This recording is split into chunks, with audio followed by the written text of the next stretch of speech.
Alô galera, Vasco Análise aqui, Marcelo falando.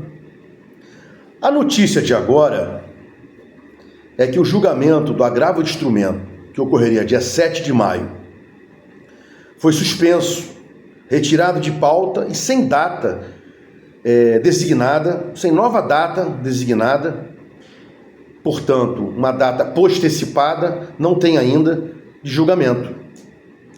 Essa é a notícia, e aí eu vou explicar para os inscritos, para quem recebeu esse vídeo aí pelo algoritmo do YouTube. Bom, em janeiro de 2024, Pedrinho entra como presidente do Vasco, assume a presidência do Vasco, óbvio, né?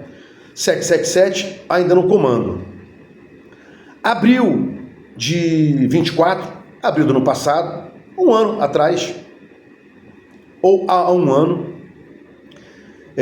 Pedrinho conseguiu uma liminar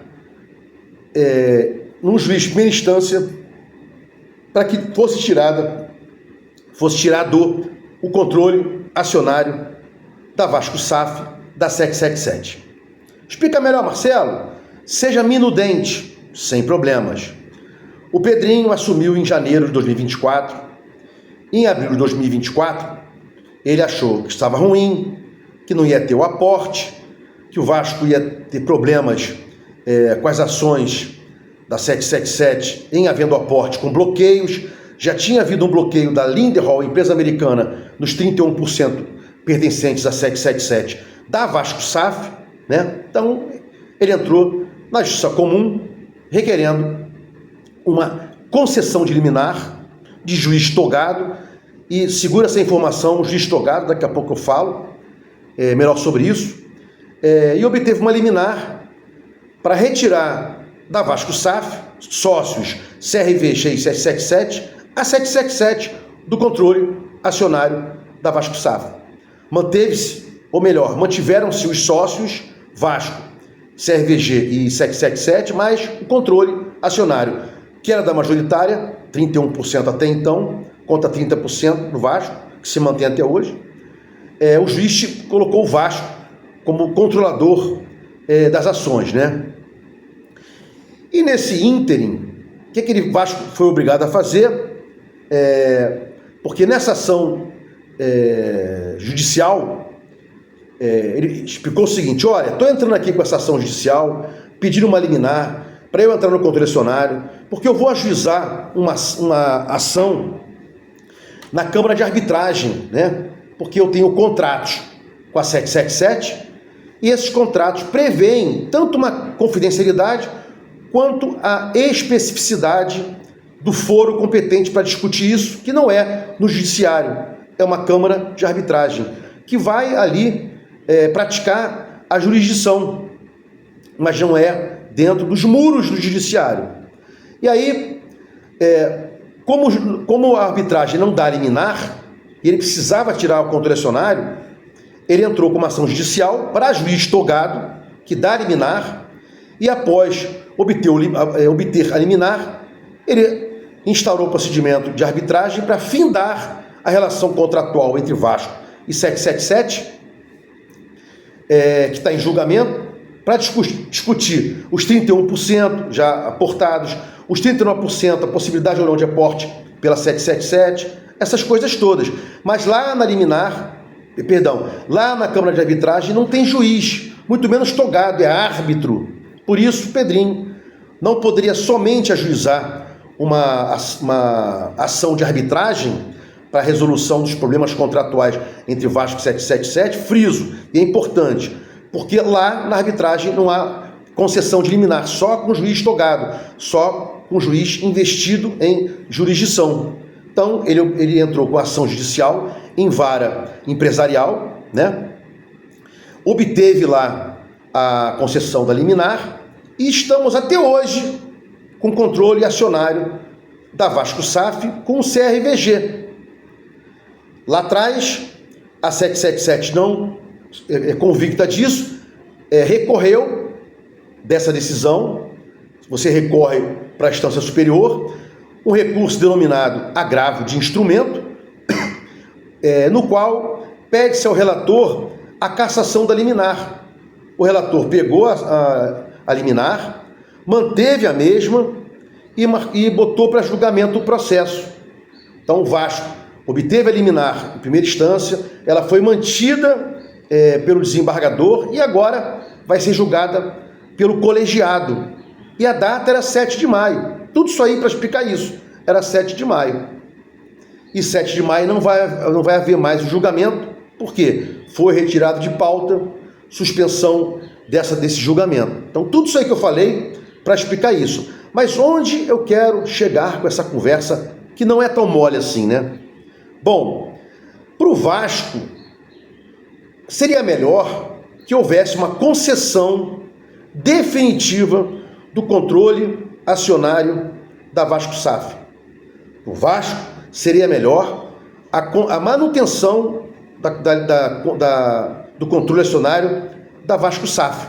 Por quê? Porque o Vasco ficaria maior do que está. Hoje, o Vasco controla acionariamente a Vasco SAF, por decisão liminar. A gente chama aí de jurisdição superficial, né? Análise superficial dos fatos, não é a definitiva. E aí o Vasco ficaria melhor se houvesse a concessão definitiva do controle acionário para o Vasco. Trato com possíveis investidores, trato com a 777, mas a 777 não quer isso. Ela vem impedindo a análise do mérito do agravo do instrumento, porque ela não quer ficar pequena. Se houver o julgamento, os fundamentos de juiz que afastou a 777 do controle acionário vão ser mantidos, né? Ela está quebrada, responde por processo de fraude, etc. Tungou os valores quando perdeu o controle acionário, raspou os cofres, não cumpriu vários contratos. Está aí, o Vasco teve que colocar o valor que ela deveria ter pago pelos Forza na recuperação judicial. Então, tudo isso aí para explicar o seguinte. Agora vem um supra-sumo, o suco da matéria aqui, da minha opinião, perdão, eu não dou matéria. O julgamento foi suspenso, é ruim para o Vasco, porque não dá para o Vasco o controle definitivo da Vasco SAF. E a 777 sabe que vai perder, por isso ela está conseguindo várias artimanhas, está promovendo várias artimanhas para não ter essa decisão final, esticando o máximo possível, para que ela tenha aí, não fique fraca, enfraquecida nessa relação. Porque imagina você, um sócio que até então majoritário, hoje tem 31% a 30%, né? Mal ou bem ela é majoritária, mesmo não tendo aportando o restante. Ter o perdimento do controle acionário judicial, isso é ruim demais. Então ela não quer esse perdimento definitivo do controle acionário. Para o Vasco é ruim, né? Porque o Vasco não consegue tocar o seu barco, não consegue definir, né? Se vai empreitar. Hoje é Vasco SAF.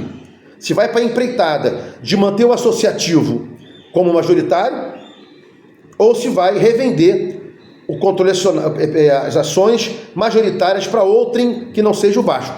Explico melhor. Hoje a SAF, Vasco SAF. Não tem como falar-se mais em associativo, a não ser que mude as regras aí. Hoje nós temos uma Vasco SAF. O que pode ser feito? O Vasco na resolução da Câmara de Arbitragem ficar majoritário, né? Vender para alguém partes menores, que será de bom tom, um investidor, ou revender os 70% e permanecer com 30%. Isso que hoje é possível. Não é possível hoje falar-se em associativo sem uma questão, sem uma mudança nas regras hoje, né? E possivelmente, e legitimamente, já falei isso no vídeo anterior, deveria haver uma votação, porque o sócio quis a Vasco SAF, né? O Vasco quis transformação do futebol em SAF, então não teria lógica agora, mano militar, uma situação, não há possibilidade disso aí, não é legítimo. Mas só para fechar aqui, essa suspensão do julgamento, a não ocorrência do julgamento é ruim para o Vasco, que não fica definitivamente empossado no controle acionário da Vasco SAF. Fui um pouco extenso que é diferente de prolixo. Expliquei o máximo possível, porque tem muita gente que aparece aqui, não sabe do que se trata, os caras entram querendo dar notícia, não falam mais nada. É importante esse destrinchar aí dessa situação, tá? Se gostou dos comentários, inscreva no meu canal Vasco Análise, dá um like para mostrar o YouTube Engajamento. Dúvidas, manda aí que eu tiro todas, né? De todas as dúvidas, a não ser que tenha alguma coisa ligada à parte contratual lá de confidencialidade que não tem bala mágica, né? E nem que tivesse acesso ao contrato eu poderia passar isso para vocês, ou ninguém que tenha acesso ao contrato pode passar que tem uma cláusula de confidencialidade lá, né? Se inscreve no canal, dá um like para mostrar o YouTube Engajamento, sininho para mostrar o YouTube que você quer receber meus vídeos quando forem ao ar. Vasco Análise, fique com Deus e até o próximo vídeo.